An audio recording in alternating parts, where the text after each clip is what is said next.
Bienvenue à bord de l'Europe à la barre.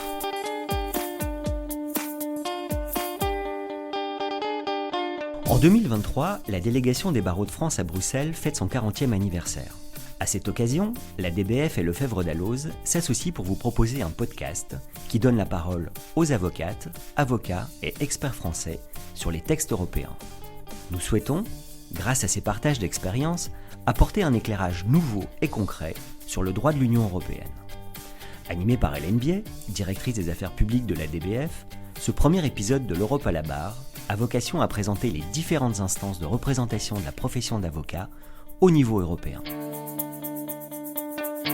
Bonjour à tous, le but de l'épisode d'aujourd'hui, c'est de vous présenter les différentes instances de la profession d'avocat qui sont mobilisées au niveau européen. L'idée, c'est de vous expliquer ce que sont et font respectivement le Conseil des barreaux européens, la délégation des barreaux de France, la délégation française au CCBE. Quelles sont leurs missions ? Comment fonctionnent ces différentes institutions ? Quel est leur rôle ?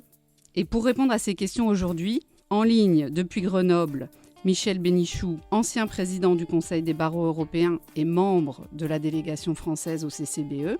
Et autour de la table, à Bruxelles, Bertrand Debosc, ancien bâtonnier de Lille et chef de la délégation française au CCBE. Et Laurent Petiti, président de la délégation des barreaux de France à Bruxelles.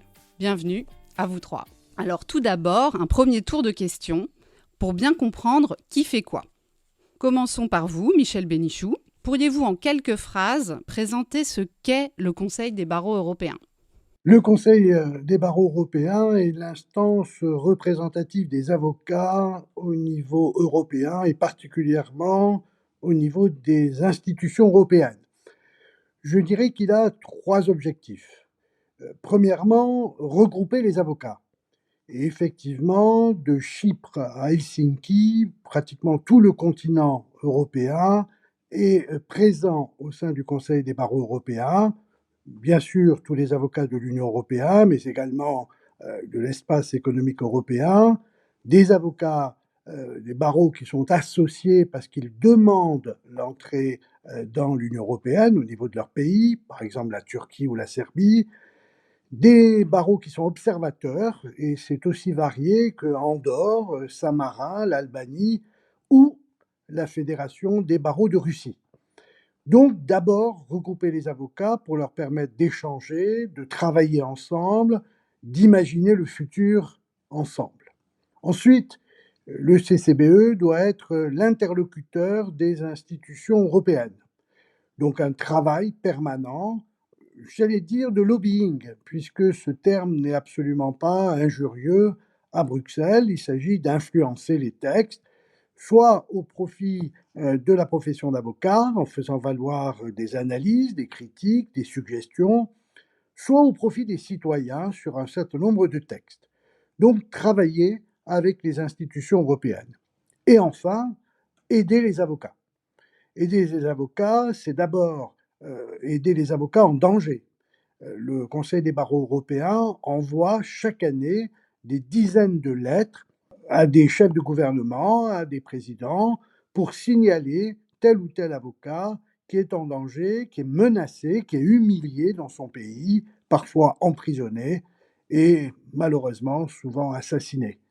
Donc aider les avocats, c'est aussi pour le CCBE, par exemple, de délivrer chaque année un prix des droits de l'homme. Et cet avocat qui reçoit le prix des droits de l'homme est protégé d'une certaine façon par cette notoriété.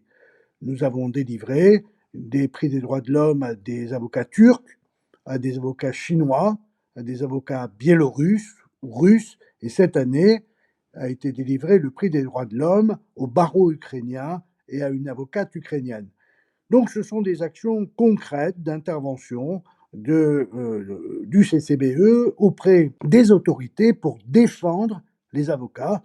Le rôle du CCBE, c'est aussi assurer la défense de la défense. En résumé, on pourrait dire le CCBE, c'est plus d'1 million d'avocats européens. Bertrand Debosc, pouvez-vous nous parler de la délégation française au sein et auprès de ce Conseil des barreaux européens ? Comment est-elle composée ? Comment fonctionne-t-elle ? Oui, bien sûr. Alors, compte tenu des missions que Michel Bénichou vient de rappeler, les missions du CCBE, il faut bien que chaque pays, je devrais dire chaque barreau national, soient représentés autour de la table du Conseil des barreaux européens pour faire valoir le point de vue, en l'espèce, puisque vous me parlez de la délégation française, le point de vue du barreau français. Et je dirais d'ailleurs que ça agit un petit peu dans les deux sens.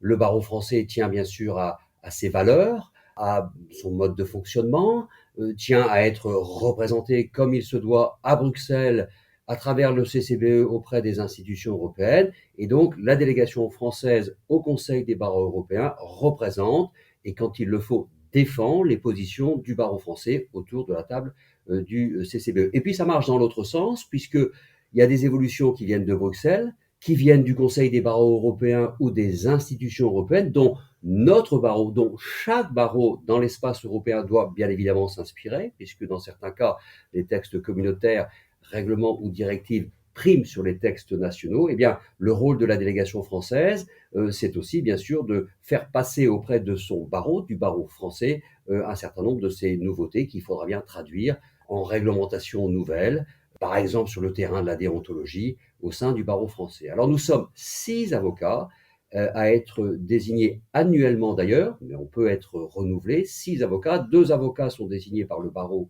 de Paris, 2 avocats sont désignés par la conférence des bâtonniers et 2 avocats sont désignés par le Conseil national des barreaux. Et le chef de la délégation que je suis est désigné annuellement par le Conseil national des barreaux. Nous nous concertons dans un très bon esprit, les 6 avocats en question, pour faire valoir le point de vue du barreau français et pour revenir vers nos instances quand des choses nouvelles doivent être apportées par notre profession dans l'espace français. Autrement dit, la délégation française assure la liaison entre les barreaux français et le CCBE. Totalement. Qu'en est-il, Laurent Petiti, de la délégation des barreaux de France? Qu'est-ce que la DBF? Alors, la délégation des barreaux de France est en quelque sorte la troisième roue du carrosse, après le Conseil des barreaux européens et la délégation française auprès du CCBE. Peut-être la plus jeune des 3 institutions, même si cette année, la délégation des barreaux de France fêtera son 40e anniversaire. Elle a été créée il y a donc 40 ans par un bâtonnier de Paris. Au départ de cette délégation, seul le barreau de Paris avait un bureau de liaison à Bruxelles, puis ensuite a été rejoint par la conférence des bâtonniers et après la création du Conseil national des barreaux par cette institution. Alors la délégation des barreaux de France, c'est en quelque sorte l'émanation de ces 3 institutions avec effectivement la mission de représenter les barreaux français auprès des institutions à Bruxelles, mais également d'être en quelque sorte le messager, le go-between entre les institutions françaises de la profession et le Conseil des barreaux, puisque nous assurons en quelque sorte le secrétariat, la liaison entre nos experts français et le Conseil des barreaux européens qui, comme l'a rappelé Michel Bénichou, est une institution européenne composée d'un certain nombre de comités. Et c'est donc le rôle de la délégation des barreaux de France d'assurer en quelque sorte ce passage de bâton entre nos institutions françaises et la délégation des barreaux de France.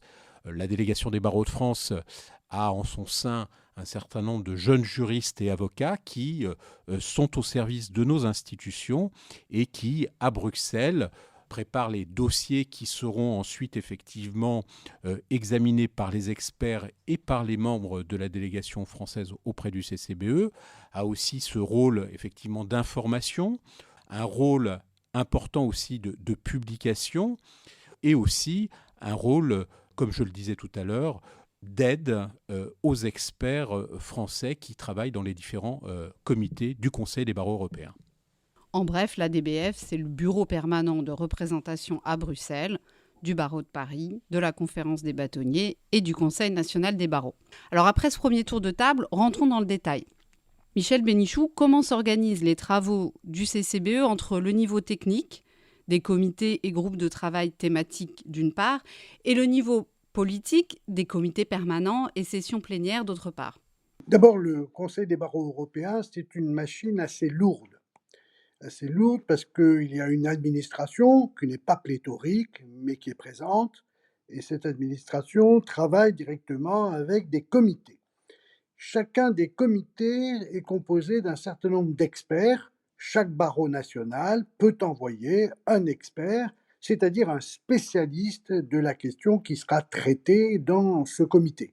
Et c'est ce travail des spécialistes qui alimente le Conseil des barreaux européens.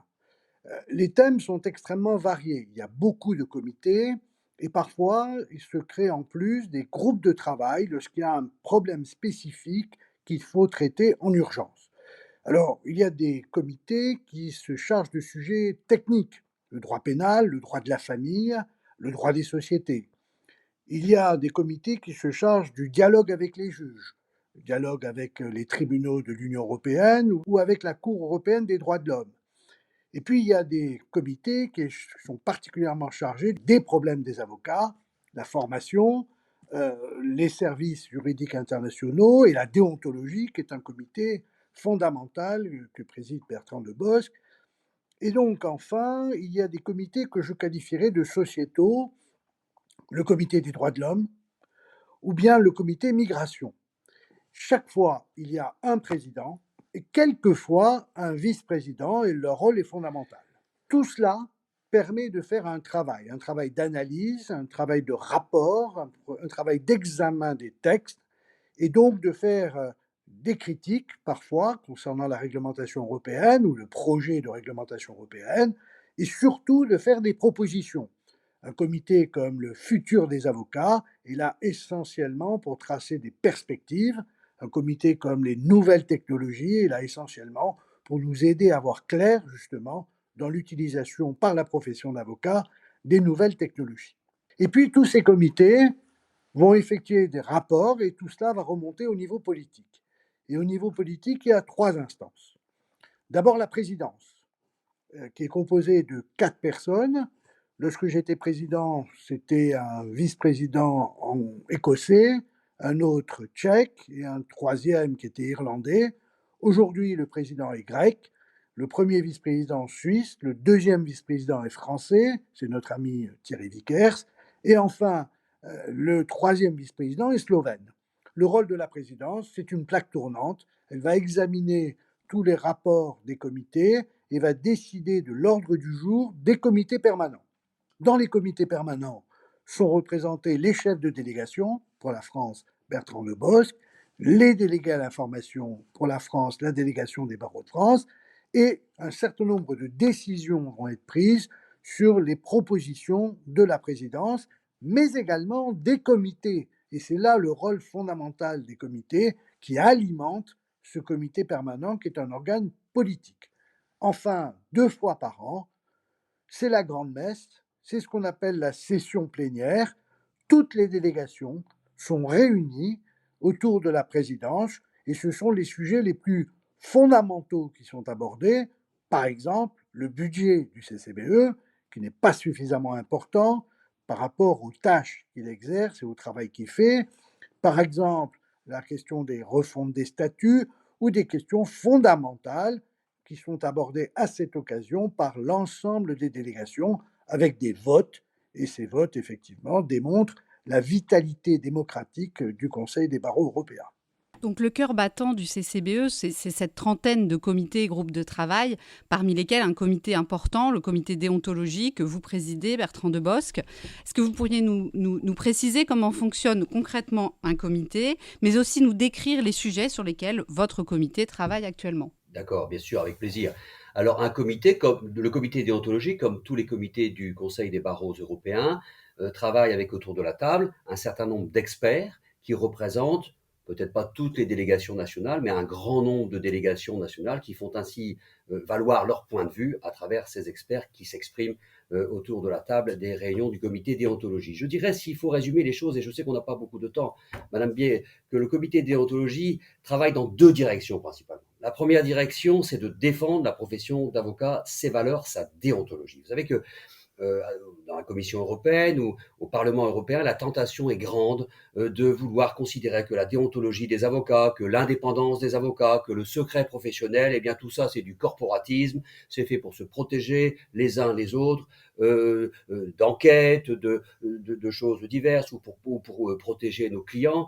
Et donc, il y a toujours une tentation qu'on essaie, au niveau du Parlement européen ou de la Commission européenne, de briser ces règles-là, ou en tout cas de les affaiblir. Eh bien, le rôle du CCBE, et singulièrement du comité de déontologie, c'est non, c'est pas pour nous protéger, on n'est pas dans le protectionnisme. Ces valeurs déontologiques supérieures, l'indépendance de l'avocat, le secret professionnel, doivent être constamment défendues et doivent prévaloir sur toute tentative de nouvelles directives ou de nouveaux règlements communautaires, parce qu'il y va de la préservation de l'état de droit. On ne doit pas s'en prendre à la déontologie d'un avocat, c'est s'en prendre à travers cette déontologie à la préservation de l'état de droit. Et en général, ce sont des combats que l'on remporte tout de même, puisqu'on est nombreux et qu'on fait valoir à juste titre notre point de vue à cet égard. Et la deuxième tâche, je dirais, ou le deuxième axe de travail du comité de déontologie, c'est de faire en sorte qu'on ait de plus en plus à travers le temps une déontologie commune, au moins harmonisée. Et quand on n'y parvient pas, eh bien qu'on crée des règles de conflit de loi, je dirais de conflits déontologiques qui permettent de résoudre un différend déontologique transfrontalier. Donc, dans ce but d'avoir des règles aussi harmonieuses que possible, nous avons rédigé et nous continuons à rédiger et à adapter un code modèle, un code commun, si vous voulez, à l'ensemble des délégations nationales et qui s'applique ou qui s'appliquerait dans tout l'espace européen, d'une part. D'autre part, nous mettons à jour régulièrement le code de déontologie transfrontalier du CCBE qui permet de régler les différends déontologiques transfrontaliers. C'est un code qui date de 1988, qui est toujours en vigueur et grâce auquel, quand il y a un problème entre un avocat de Marseille et un avocat de Milan, eh bien, on ouvre ce code de déontologie du CCBE et on peut régler le différend déontologique parce que la règle de conflit de loi, si elle existe, ou de conflit de déontologie, est tranchée à travers ce code de déontologie. Et d'ailleurs, on n'a généralement pas de difficulté. En réalité, la profession d'avocat est une profession d'origine européenne, d'origine grecque précisément, et on se rend compte quand même qu'on a des déontologies très proches. Il y a des nuances, il y a des différences, il y a les tentatives, je le disais tout à l'heure, du pouvoir à Bruxelles ou du Parlement européen, de la Commission européenne, mais en gros, on arrive à préserver ce socle de valeurs qui, à quelques rares exceptions près, est tout de même commun à beaucoup de nos juridictions et à beaucoup de nos délégations nationales. En pratique, plusieurs dizaines d'avocats experts français participent et contribuent aux différents comités du CCBE. Alors, Laurent Petitty, quel est le profil de ces avocats experts français ? Comment sont-ils nommés ? En quoi consiste leur contribution ? Et aussi, vous pourrez peut-être nous présenter la manière dont la DBF apporte son soutien, d'une part à la délégation française et d'autre part à ces experts français. Comment est-ce que tout ça s'organise ? Donc, vous l'avez compris, au sein du CCBE, il y a des comités. Ces comités sont composés d'experts nationaux. Alors évidemment, d'un pays à l'autre, d'un barreau à l'autre, l'organisation de la profession n'est pas réglée de la même manière que ce soit en Italie, en Allemagne et en France. En France, nous le savons, 3 institutions de la profession concourent effectivement à cette image du barreau français en Europe. Et c'est donc ces 3 institutions de la profession, que sont le Conseil national des barreaux, le barreau de Paris et la Conférence des bâtonniers, qui désignent en leur sein des avocats spécialistes qui ont une connaissance effectivement du sujet dans lequel ils apporteront les expertises. Et ce sont ces avocats désignés par les 3 institutions de la profession, un pour chacune des institutions, qui seront les experts français auprès de ces différents comités. Alors, le choix des experts français est important parce que nous le savons bien, pour avoir de l'influence au sein des comités, pour porter la voix de la profession d'avocat en France, il faut avoir des experts qui soient qualifiés, qui soient présents et qui puissent effectivement défendre les positions du barreau français pour influer évidemment sur les textes qui seront publiés ensuite par le Conseil des barreaux européens. C'est donc de la part de chacune des institutions une responsabilité importante que de désigner des experts qui apporteront leurs connaissances, leur pratique professionnelle au sein de ces comités du CCBE. Et la DBF, en fait, son rôle, c'est évidemment, une fois que les désignations sont faites par les 3 instances, c'est de les aider, de les appuyer dans leur travail au sein de ces différents comités, parce que ils ont besoin effectivement de cette assistance matérielle, de la préparation que la DBF consacre à la préparation de ces comités. Et c'est donc en liaison directe avec ces experts que la délégation des barreaux de France travaille, en liaison également, bien évidemment, avec les membres de la délégation française auprès du CCBE, pour essayer d'avoir cette politique européenne de la profession qui soit une politique décidée par nos instances et que nous puissions, nous, les experts au sein de ces comités, porter la voix qui sera décidée dans nos 3 instances représentatives de la profession. Alors maintenant que le tableau est dressé en quelque sorte, voyons quelles sont les synergies qui peuvent se mettre en place entre les différentes parties prenantes. Michel Bénichou, comment le Conseil des barreaux européens fait-il valoir ses travaux, ses prises de position auprès des différentes institutions européennes ? Ce que je veux dire dans ce cadre, c'est que l'expérience que j'ai eue pendant 4 années au niveau de la présidence m'a permis de voir la crédibilité du CCBE auprès des institutions européennes. Cette crédibilité, elle s'est construite au fur et à mesure par des années et des années de travail, et elle repose sur plusieurs éléments. D'abord, le sérieux des analyses. C'est-à-dire que le Conseil des barreaux européens, lorsqu'elle envoie un texte aux institutions européennes, que ce soit la Commission, le Parlement, il s'agit toujours de textes étudiés, de textes travaillés, avec le plus souvent une forme d'interactivité, c'est-à-dire de proposition par rapport au texte de la Commission, et ça c'est très important à l'égard des institutions européennes. Ensuite, se créent forcément des liens personnels, compte tenu des contacts permanents qui existent entre le CCBE, l'administration du CCBE, les membres de la présidence, les experts. Il y a des contacts avec les membres des institutions européennes et de ce fait, année après année, il y a des rencontres et cette crédibilité que j'évoquais au départ rejaillit sur l'ensemble des membres et ça permet des rencontres fructueuses. Et puis, le CCBE régulièrement invite un certain nombre de membres du Parlement européen, invite des représentants de la Commission européenne, des membres de l'administration européenne pour s'exprimer. Et c'est important parce que, d'une part, ils donnent le point de vue de l'administration européenne, mais d'autre part, ils nous entendent. Et ils entendent les positions des avocats européens et du Conseil des barreaux européens. Donc en fait, tout ce travail par rapport aux institutions européennes a 2 objectifs.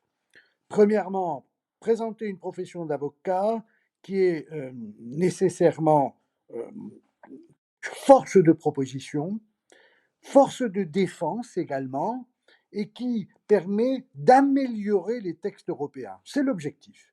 Notre objectif, c'est d'abord d'améliorer les textes européens. Mais là où nous sommes particulièrement crédibles, c'est que nous ne sommes pas corporatistes. Nous ne faisons pas uniquement une défense des avocats, nous assurons sur un certain nombre de textes une défense des citoyens européens. Nous sommes vigilants sur les questions d'état de droit, nous sommes vigilants sur les questions des libertés publiques et des libertés individuelles, et donc lorsque nous intervenons, ce ne sont pas seulement pour la défense des avocats, de la défense, mais surtout pour la défense des citoyens européens, et ceux-ci ont besoin de cette analyse juridique des avocats au niveau européen pour faire valoir leurs droits. Pourriez-vous nous dire également un petit mot sur la manière dont s'organise le dialogue avec les juridictions européennes ? Il y a 2 comités qui sont chargés de ces questions-là, un qui se charge des tribunaux de l'Union européenne, l'autre qui se charge de la question de la Cour européenne. Des rencontres régulières sont organisées avec les tribunaux, avec la Cour européenne. Des colloques ont également été organisés où nous avons invité des juges européens pour entendre leur point de vue et surtout, chaque année, il y a une rencontre fondamentale qui permet aux avocats européens de dire aux juges tout ce qui se passe au niveau de la procédure, leur position, leur perception de la Cour européenne ou de la Cour de justice, et ça, c'est fondamental. J'ajoute que le CCBE a mis en place un certain nombre de documents pratiques destinés aux avocats concernant d'une part la Cour européenne, un très beau document qui les aide à préparer les requêtes, qui les aide à aller devant la Cour, et d'autre part des conseils pratiques concernant, par exemple, les questions préjudicielles ou le travail devant la Cour de justice de l'Union européenne. Et ça, c'est éminemment pratique, c'est destiné aux avocats et ça aide à la formation au droit et à la procédure européenne. Le CCBE est donc en contact suivi avec tant les institutions européennes que les juridictions européennes. Alors maintenant, Bertrand Debosc, chef de la délégation française au CCBE, pourriez-vous nous dire dans quelle mesure est-ce que votre délégation nationale se coordonne avec d'autres délégations ? Bien sûr, et alors c'est totalement indispensable, parce que la délégation française autour de la table du CCBE, c'est une délégation importante, historique aussi, puisqu'elle existe depuis la création du CCBE en 1960, mais tout de même, bien sûr, à nous seuls, nous ne faisons pas la majorité, hein. Donc il est absolument indispensable de nouer des alliances en direction d'autres délégations nationales, d'autres barreaux qui sont représentés également pour pouvoir ainsi à plusieurs construire des majorités politiques autour de la table du CCBE. Alors on travaille essentiellement dans deux axes, ou je dirais peut-être trois axes. D'abord, il y a un axe franco-allemand historique qui demeure. Le barreau allemand est toujours un partenaire privilégié. C'est peut-être un petit peu plus compliqué ces dernières années, mais ça reste un partenaire privilégié. C'est un premier axe. Le deuxième axe, ce sont les pays de l'espace méditerranéen. Nous nous rencontrons régulièrement avec l'Italie, l'Espagne, le Portugal, la Croatie, la Grèce, pour ne mentionner que. Et à travers cette alliance avec les barreaux méditerranéens, nous pesons aussi, alors à ce moment-là, un certain nombre de voix, peut-être pas encore la majorité, mais ça commence à faire beaucoup de voix et de votes autour de la table du CCBE. Et puis enfin, troisième axe, ce sont les barreaux francophones. Nous nous réunissons souvent avec les barreaux francophones de l'espace européen, belges, luxembourgeois, suisses et bien sûr barreaux français, avec ces multiples alliances, barreaux allemands, barreaux méditerranéens, auxquels quelquefois se raccroche d'ailleurs également la Roumanie, barreaux francophones. Et bien là, pour le coup, on arrive à bâtir des majorités solides, pas que, mais beaucoup autour de la délégation française, qui est un petit peu le noyau de ces multiples alliances et qui permet donc de faire des majorités. Laurent Petitty, la DBF a été créée il y a 40 ans, vous le rappeliez en introduction. D'autres barreaux ont installé un bureau permanent de représentation à Bruxelles. Quels sont-ils et comment travaillez-vous ensemble ? Alors évidemment, le barreau français, en créant ce bureau de liaison il y a 40 ans, a été le précurseur de ce que maintenant est en quelque sorte effectivement une réalité européenne, à savoir que les barreaux nationaux, et pour reprendre un petit peu ce que disait Bertrand Debosc, certes les délégations nationales doivent travailler ensemble pour trouver des majorités, mais également les bureaux de représentation, les bureaux permanents, à l'exemple de la délégation des barreaux de France, doivent aussi travailler ensemble pour évidemment sentir un petit peu le pouls de ce que pourront être les décisions qui seront prises pendant les comités permanents.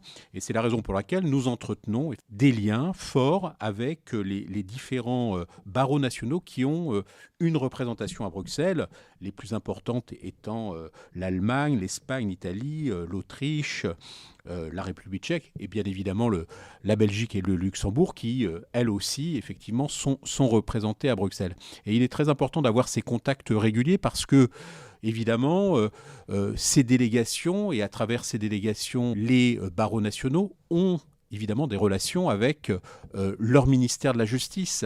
Et ils peuvent effectivement nous donner un petit peu, sur un texte qui est actuellement en cours de discussion au Conseil, des éléments qui nous permettront effectivement de peut-être aussi, de notre côté français, remonter auprès du ministère de la Justice en indiquant à notre ministre telle ou telle position qui pourrait être soutenue par la France dans le cadre d'une négociation européenne difficile.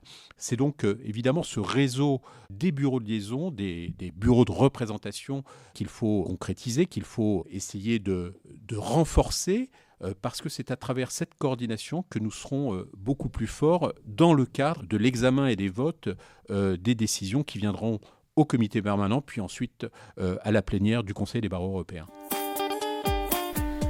Vous écoutez toujours L'Europe à la barre, une coproduction Délégation des barreaux de France, Lefebvre Dalloz. On voit mieux et plus clairement le rôle de chacun, alors venons-en à quelques illustrations concrètes. Michel Bénichou, sous votre présidence, le CCBE a fondé une association d'avocats visant à offrir une assistance juridique aux personnes migrantes à Lesbos, en Grèce. Pourriez-vous nous en dire plus ? Oui, nous étions entre 2015 et 2016, et surtout 2016, dans la grande crise migratoire. Je vous rappelle que plus d'1 million de personnes ont quitté leur pays, la Syrie ou l'Irak, pour effectivement traverser la Turquie et rentrer dans les pays européens pour essayer de trouver refuge. Ces gens-là étaient complètement isolés, perdus, humiliés, et beaucoup se sont arrêtés ou ont été arrêtés dans ce qu'on appelait les hotspots, et en particulier sur l'île de Lesbos, l'île grecque, où il y avait un camp de migrants. Or, je me suis aperçu, après discussion avec un certain nombre de barreaux naturellement, que s'il y avait une aide humanitaire, il n'y avait pas d'aide juridique. Et mon idée de façon globale, c'est que dorénavant, l'aide juridique soit intégrée à l'aide humanitaire. Donc il fallait être présent pour aider effectivement ces migrants, non pas comme militants, mais comme avocats, c'est-à-dire en démontrant d'une part notre intelligence, mais également notre cœur. Et pour ce faire, j'ai pu constater la mobilisation exceptionnelle des barreaux et des avocats. Des barreaux d'abord qui ont financé totalement cette opération. J'ai fait le tour d'un certain nombre de barreaux, j'ai rencontré un certain nombre de bâtonniers, et les bâtonniers spontanément ont donné de l'argent, ont donné l'argent des cotisations de leurs confrères pour faire cette opération. Et des barreaux totalement différents, venant de toute l'Europe, que ce soit le barreau bulgare, roumain, et les barreaux polonais, bien sûr, le barreau français, et certains barreaux français particulièrement ont donné encore. Bref, l'Europe s'est mobilisée pour avoir cela, et financièrement, nous avons réussi en très peu de temps à avoir près de 250 000 euros pour financer cette opération. Mais il y a eu également une mobilisation des avocats. Plus de 250 avocats venant de tous les pays, que ce soit la Finlande, la Suisse, l'Espagne, la France bien entendu, je ne les citerai pas tous, sont allés à Lesbos. Naturellement, ils étaient bénévoles, comme toujours au sein du CCBE, puisque tout le monde est bénévole. Ces avocats étaient bénévoles, ils ont fermé leur cabinet, ils ont quitté leur famille, au minimum 15 jours à 3 semaines, pour s'installer à Lesbos et pour aider les migrants à constituer leur dossier juridique pour demander le droit d'asile. Encore une fois, ce n'étaient pas des militants, c'étaient des avocats. C'est-à-dire qu'ils avaient une vision juridique du dossier du migrant et ils pouvaient lui dire « oui, vous avez des chances » ou bien au contraire, vous n'avez pas de chance d'obtenir le droit d'asile en la situation actuelle. Ils étaient là pour donner des conseils juridiques et ils l'ont fait. Cette opération s'est poursuivie pendant 2 ans sous l'égide du CCBE, puis elle a été transférée au sein d'une GmbH, Société de droit allemand, auprès du barreau allemand, mais le barreau français, par l'intermédiaire du Conseil national des barreaux, continue de participer à cette opération et en finance certains éléments, et le Conseil des barreaux européens est toujours présent, à moindre degré bien entendu, mais il est toujours présent. C'est essentiellement le barreau allemand qui assure l'administration de cette opération. Je dois avouer être assez fier de cette opération qui a permis d'avoir un contact direct avec le barreau, d'avoir une reconnaissance du Conseil des barreaux européens et surtout de mobiliser des avocats qui ont démontré qu'ils avaient du cœur. Cette association continue d'ailleurs d'intervenir non seulement en Grèce, mais également en Pologne pour apporter un accompagnement juridique aux personnes migrantes en provenance d'Ukraine. Bertrand Debosc, vous siégez aussi à la Fondation européenne des avocats, qui a également été créée par le CCBE, pour coordonner des projets bénéficiant de financement européen. Alors, plusieurs questions. Déjà, en quoi ça consiste exactement? Comment ça marche? Et aussi et surtout, comment est-ce que les barreaux locaux et nationaux peuvent se saisir de ces opportunités de financements européens? Voilà, donc vous avez cité le terme exact, financement européen. On pourrait dire également d'ailleurs appel d'offres de la Commission européenne principalement. Et donc en fait, si vous voulez, la Fondation européenne des avocats, elle est née du fait que, comment vous dire, le CCBE n'était pas très à l'aise pour garantir son indépendance d'aller chercher des fonds européens en répondant à tel ou tel appel d'offres qui touche à la profession d'avocat ou au marché du droit en général. Donc, pour maintenir son indépendance, tout en pouvant, quand c'est possible, percevoir des financements européens sur tel ou tel projet, tel ou tel financement qui est lancé par la Commission européenne, eh bien, a été créé de manière indépendante, et elle a maintenant pris son envol de manière totalement indépendante, la Fondation européenne des avocats, qui fonctionne en parfaite autonomie, dont le siège était à La Haye et qui sera bientôt, c'est en cours d'ailleurs, transféré à Rome. Alors, que fait cette Fondation européenne des avocats ? Elle vous le dira quand même mieux que moi, puisqu'il y a cette autonomie, même si je fais partie de l'un des organes de gouvernance de cette Fondation européenne des avocats, mais ce sont des actions, je dirais, de rédaction, des actions de sensibilisation et des actions de formation dans l'espace européen. Quand un projet de guide, par exemple, je pense à celui-là, le guide sur l'utilisation de l'intelligence artificielle dans les cabinets d'avocats, c'est un guide qui bénéficie de financement européen. Quand il a fallu rédiger ce guide, la Fondation européenne des avocats a concouru, elle a remporté ce financement et cet appel d'offres et elle a rédigé ce guide sur l'utilisation de l'intelligence artificielle dans les cabinets d'avocats. D'autres exemples de ce type de rédaction de guide ou de projet pourraient être apportés. Il y a aussi à travers la Fondation et bénéficiant de fonds de financements européens un grand nombre de formations. Et j'insiste là-dessus, vous savez que la Commission européenne considère que tous les juristes et singulièrement tous les avocats de l'espace européen devraient avoir au minimum une formation continue en droit européen représentant 15%, c'est important tout de même, 15% de l'ensemble de la formation continue. Donc ce sont autant de formations en droit européen qu'il faut développer sur l'ensemble de l'espace européen qui bénéficie de financements européens et la Fondation européenne est en première ligne pour bénéficier de ces financements et faire ces formations, dont d'ailleurs un certain nombre en collaboration très étroite avec le barreau de Paris, pour la France en tout cas, il y a eu aussi avec le barreau de Barcelone en Espagne, un très grand nombre de formations auprès des avocats, d'autres juristes aussi, le cas échéant, dans l'espace européen. Et puis les actions de sensibilisation que mène la Fondation européenne des avocats au bénéfice aussi de certains financements européens, c'est la protection des droits de l'homme, la défense de la défense, défendre les droits de l'homme dans l'espace européen et au-delà d'ailleurs. Ces actions-là se traduisent aussi par des actions concrètes bénéficiant de financements par la Commission européenne et dans certains cas, c'est la Fondation européenne des avocats qui est aussi en charge de ces actions de sensibilisation, je disais, mais aussi de défense des valeurs fondamentales, des droits de l'homme et de la défense elle-même.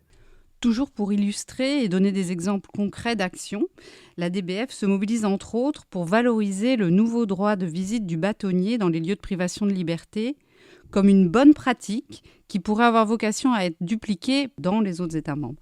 Laurent Petiti, pourriez-vous nous indiquer comment la DBF s'y prend pour porter ce sujet ?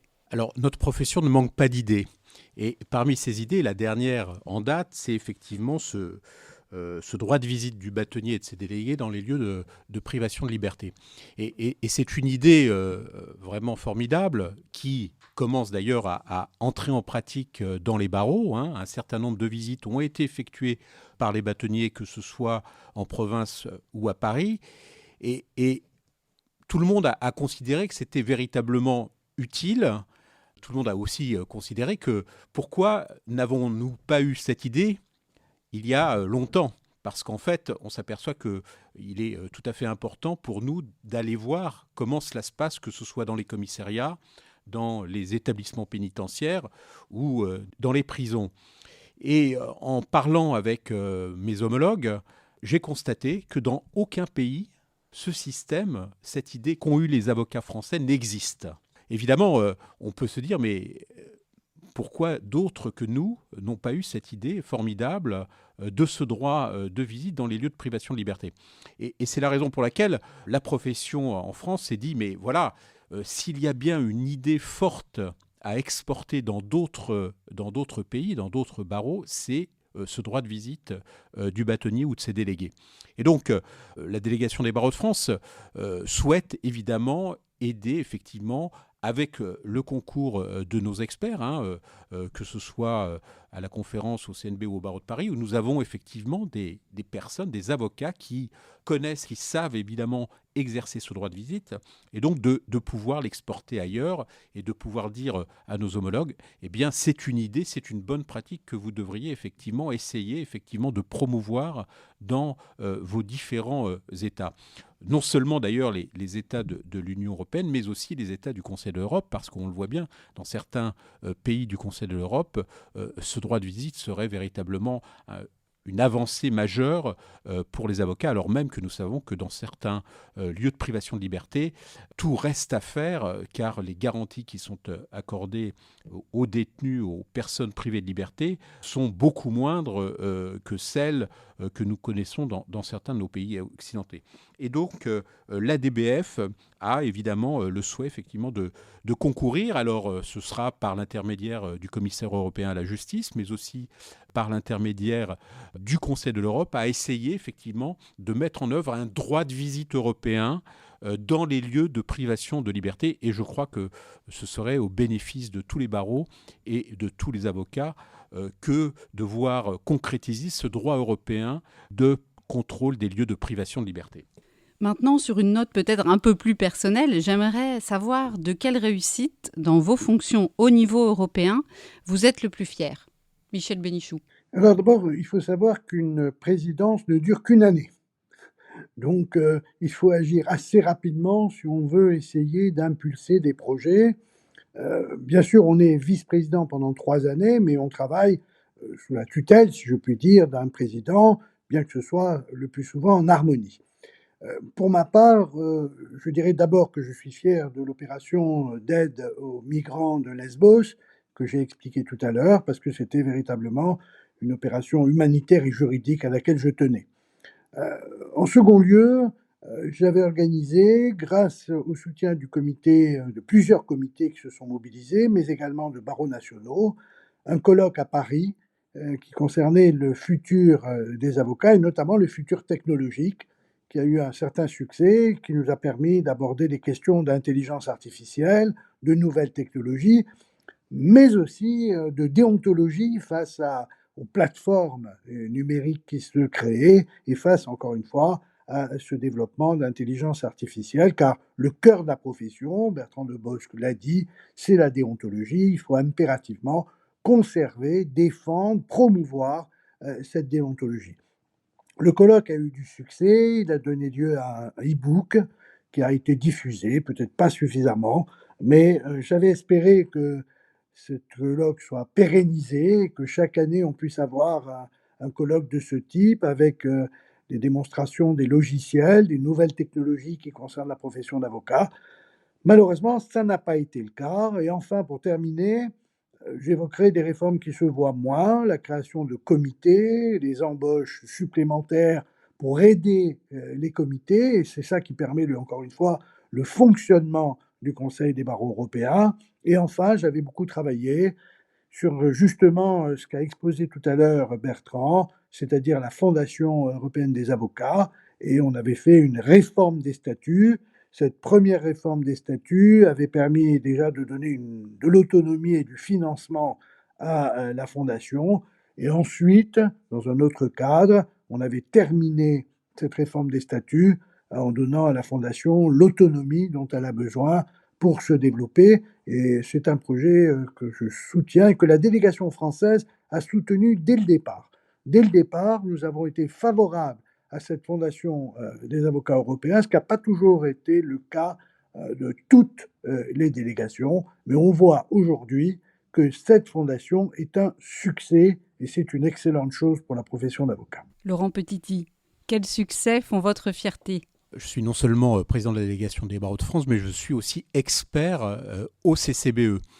Et si je pouvais parler de réussite, alors il faudra voir si effectivement il s'agit dans les prochains mois d'une véritable réussite, mais c'est peut-être, et d'ailleurs le démarrage a eu lieu sous la présidence de Michel Bénichou, c'est ce futur instrument de protection sur la profession d'avocat, un instrument international qui sera le premier. Et en 2016, alors même que nous avions commencé avec Michel Bénichou, effectivement, le lancement de ce projet, nous ne savions pas où nous allions. car évidemment, il faut convaincre des parlementaires, il faut convaincre des États. Et cela n'est pas si facile que de s'atteler à la rédaction d'un instrument international. Et ce que je constate, c'est que depuis 6 ans, il y a eu des avancées très très fortes, des États qui, au départ, n'étaient pas favorables ou émettaient beaucoup de réserves sur la valeur ajoutée d'un instrument international, sont aujourd'hui convaincus qu'il faut un instrument international contraignant sur la protection de la profession d'avocat. Et donc, au jour d'aujourd'hui, où nous discutons effectivement de l'élaboration de cet instrument, la rédaction de cet instrument, je pense que les chances augmentent d'arriver à une rédaction finale de cette convention internationale. Après, restera à convaincre les États de signer et de ratifier cet instrument international. Et donc, tous les experts sont évidemment convaincus de l'utilité de cet instrument. Nos institutions françaises sont véritablement derrière ce projet. Le ministère de la Justice est tout à fait favorable à cet instrument et nous avons le soutien de beaucoup d'États pour essayer de parvenir enfin, après ces années, cela prendra encore peut-être 1 ou 2 années avant que le processus de signature et de ratification ne débute, mais je crois que nous pouvons dire que le barreau français a été moteur sous l'impulsion de Michel Bénition, a été moteur effectivement dans l'élaboration de cet instrument qui bénéficiera non seulement aux avocats européens, mais qui bénéficiera aussi aux avocats de tous les pays du monde. Bertrand Debosc. Alors, j'en ai 2, Madame Biais, si vous permettez, puisque j'ai 2 casquettes. Alors, sous ma casquette de chef de la délégation française, ma plus grande fierté, enfin, la réalisation dont peut-être je suis le plus fier, c'est d'avoir renforcé les alliances, dont je parlais tout à l'heure. Il y avait singulièrement l'alliance avec les pays méditerranéens, avec les barreaux méditerranéens, qui étaient un peu tombés en sommeil depuis quelques années. Et quand j'ai pris la tête de cette délégation en 2019, j'ai vraiment voulu resserrer les liens avec les délégations de l'espace méditerranéen, ce qui nous a d'ailleurs permis, entre autres, par exemple, l'élection assez facile de Thierry Vickers en qualité de 3e vice-président du CCBE il y a un peu plus d'1 an. Donc voilà, renforcer les alliances, y compris d'ailleurs sur un terrain personnel. C'est pas toujours facile, vous savez, parce que quelquefois les barreaux francophones vont dans un sens, les barreaux méditerranéens vont dans un autre, donc il faut qu'on essaie de conjuguer un peu tout cela et la qualité d'une relation personnelle avec les uns, avec les autres, avec les chefs de délégation en particulier, est un atout que j'essaie à mon modeste niveau de cultiver.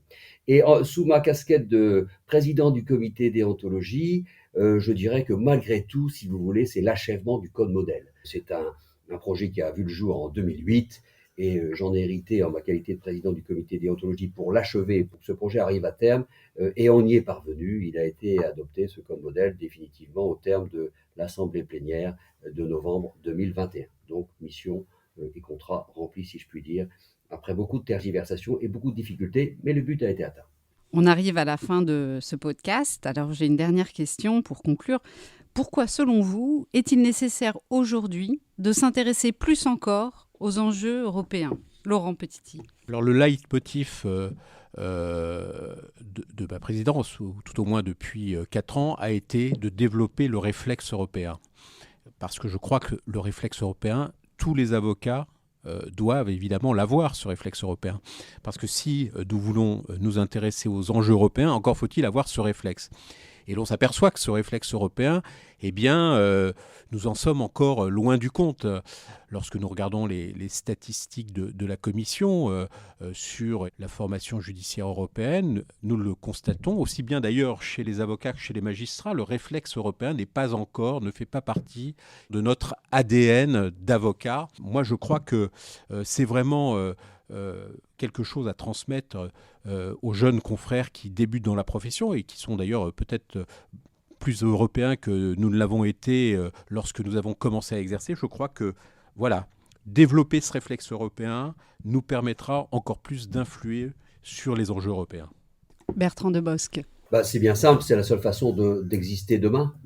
La profession d'avocat, comme beaucoup d'acteurs, beaucoup d'autres professions, est confrontée à des organisations politiques ou à des puissances étrangères qui sont d'un poids tout de même relativement important, pour pas dire très important, et un petit barreau national de 20 000, de 30 000, de 50 000, de 70 000 avocats, s'agissant de la France, ne peut pas se défendre tout seul. Il est obligé de porter le débat singulièrement de la défense de ses valeurs, de la défense de sa déontologie au niveau européen pour prétendre se défendre, résister et faire en sorte que cette belle profession d'avocat, qui doit évoluer, c'est sûr, mais gardera tout de même son âme, si je puis dire, dans les années et les décennies qui viennent. Elle y parviendra si on joue le jeu et si on y parvient au niveau européen. Michel Bénichou.